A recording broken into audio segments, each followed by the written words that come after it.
The chant among the student body is, "We are Penn State." But for the 46 years he was head football coach, Penn State was Joe Paterno.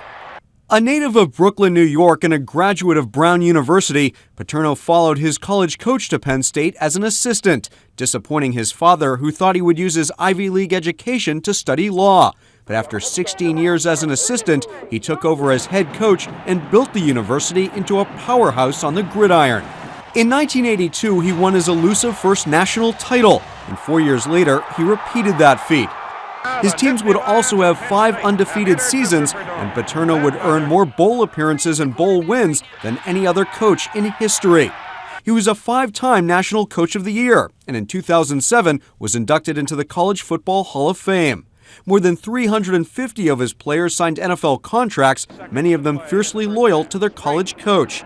And yet all the success on the field was never at the expense of education.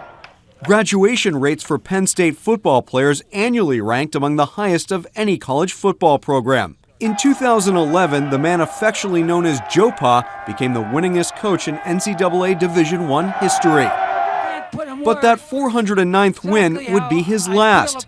Decades of excellence would soon be overshadowed by the revelation that Paterno knew of allegations that his former defensive coach Jerry Sandusky was sexually abusing young boys, but didn't do enough to stop it.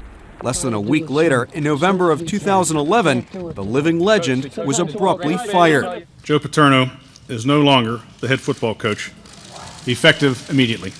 The announcement sparked massive student rioting. To the end, Paterno maintained he had upheld the standards he set for his players and for himself.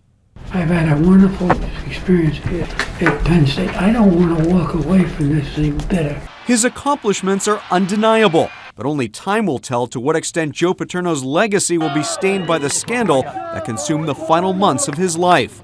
He leaves behind his devoted wife Sue, 5 children, and 17 grandchildren. TJ Winnick, ABC News, New York.